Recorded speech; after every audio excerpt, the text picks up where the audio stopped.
అయోధ్య రామాలయంలో ట్రస్టీకి సంబంధించినటువంటి సభ్యులే ఆ చోరీలకు పాల్పడటం ఇలా నేషనల్ ఇష్యూగా ఉన్నది. ఎందుకంటే మండల కమిషన్ పేరుతోని పెద్ద ఎత్తున ఉద్యమం జరుగుతున్నప్పుడు, బీసీలకు ఒక ముద్ద బొవ్వ పెట్టే కార్యక్రమం వచ్చినప్పుడు, కమండల యాత్ర పేరుతోని ఎల్కే అద్వానీ వాళ్ళ అధినాయకుడు వాజ్పేయి సారథ్యంలో రథయాత్ర జరిగింది. వాళ్ళే బాధ్యులుగా ఉన్నారు. సో ఈ క్రమంలో సరే మా బీసీ రిజర్వేషన్లు మూలన పడ్డాయి. రాముడు కూడా క్షత్రియుడే, మా బీసీ. ఆ రాముని కూడా మా ఓటా మాకు ఇవ్వమని అడుగుతా ఉన్నాం. సో అందుకోసం ఈ సందర్భంగా పెద్దలారా మిత్రులారా, అక్కడ జరిగినటువంటి 200 కోట్లు అంటున్నారు, 7 కోట్లు అంటున్నారు, 10 కోట్లు అంటున్నారు. ఎంత జరిగినా కూడా 100 కోట్లు అంటున్నారు, 150 కోట్లు అంటున్నారు, 170 కోట్లు అంటున్నారు, లేదు లేదు 70 కోట్లే అంటున్నారు. ఎవరికి తోచిన విధంగా వాళ్ళు చేస్తున్నారు, రాస్తున్నారు, చెప్తా ఉన్నారు. ఏదైనా పార్లమెంట్లో డిఫెన్స్లో ఉన్నది. నాకు తెలిసి బీజేపీ అవినీతికి సంబంధించి పెద్దది కాంగ్రెస్ కంటే పెద్ద అవినీతి రహిత సమాజాన్ని నిర్మించిద్దని నేను అనుకోలే, కానీ అవినీతికి సంబంధించి కాంగ్రెస్ కంటే బెటర్మెంట్గా ఉందనేది చెప్పుకోక తప్పదు. సరే సోనియా గాంధీ కూడా అంటే అమ్మ ఎందుకంటున్నానంటే తెలంగాణ ఇచ్చింది కాబట్టి. సో సోనియా గాంధీ కూడా సురేష్ కల్మాడి దగ్గర నుంచి అవినీతి కుంభకోణాలు, పివి నరసింహరావు వాళ్ళ ప్రధానమంత్రిని కూడా జైలుకి పంపించింది అవినీతి ఆరోపణల కేసులు వచ్చినప్పుడు. సో కాంగ్రెస్ అంత ఆషమాషిగా ఏం కాదు. వాళ్ళు చాలా కాలంగా చేసినటువంటి 100 తప్పులు కాదు, 1,00,000 తప్పుల వల్ల వాళ్ళు ఓడిపోయారు.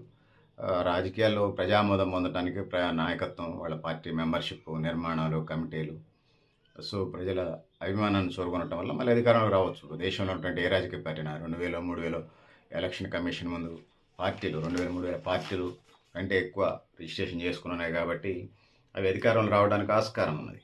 సో ఇది పార్లమెంట్లో కూడా ఇదే అంశం ఉంది, అదరిల్లుతూ ఉంది. సో ఈ పరిస్థితులు మనకు కనిపిస్తూ ఉన్నాయి సోదరులారా, సోదరీమణులారా. సో తెలుగు రాష్ట్రాల్లో రాజకీయాలు కానీ మీడియా కానీ అయోధ్య మీద ఫోకస్ పెట్టినట్టుగా మనకు అనిపించదు. యాజమాన్యాలకి బీజేపీతో ఫ్రెండ్షిప్ చేయాలని తాతలాడుతున్నట్టుగా ఉంటుంది.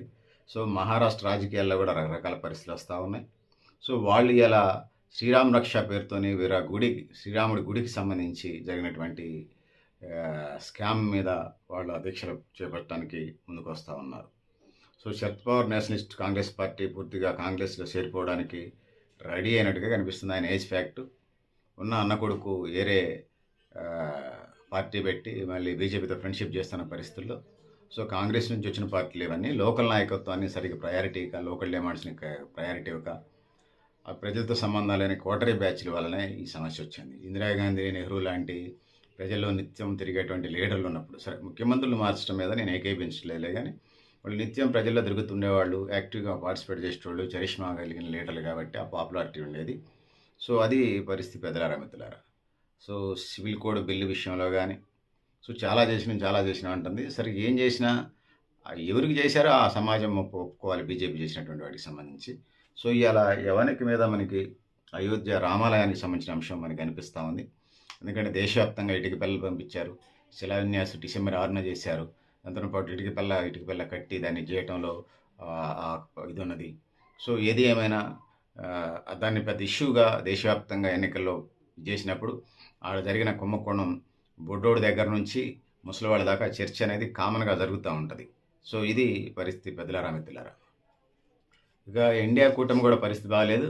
డిఎంకే బయటకు వచ్చింది. డిఎంకే బయటకు రావడంతో డిఎంకేతో పొత్తులో ఉన్నటువంటి ఐఐఎంఎల్ పార్టీ కూడా బయటికి పోయింది డిఎంకే నుంచి. దాని తర్వాత వైగో పార్టీ కూడా డిఎంకే నుంచి బయటకు పోయింది. చీలికల పేలికలు భారతీయ జనతా పార్టీ ఎన్డీఏ కూటమికి బలాన్ని ఇచ్చినట్టు కనిపెడతా ఉంది. వీళ్ళంతా విజయ పార్టీలో చేరుతూ ఉన్నారు. సో మరి ఇది ఇండియా కూటమికి లాభమా నష్టమా భవిష్యత్తు నిర్ణయించింది. వాళ్ళు మరి నేషనల్ లెవెల్ అలయన్స్లోకి వెళ్తారా, మరి ఇండియా కూటమిలోకి వెళ్తారా అనేది తేల్చి చెప్పాల్సిన అవసరం అయితే ఉంది. పంజాబ్లో ఆమ్ ఆద్మీ పార్టీ కూడా 6 నెలల్లో పడిపోతుంది. భారతీయ జనతా పార్టీ నాయకుడు చెప్పినటువంటి పరిస్థితి మనం చూస్తూ ఉన్నాం. సో ఇదే కార్యక్రమం వాళ్ళకి. సో ఇది పరిస్థితి పెద్దలారా మిత్రులారా. మీరు కూడా మీ అభిప్రాయాన్ని కామెంట్ బాక్స్లో నేను తెలియజేస్తూ, నేను గరిటేపల్లి సత్యనారాయణ, న్యూ లక్ష్య ఆర్గనైజేషన్.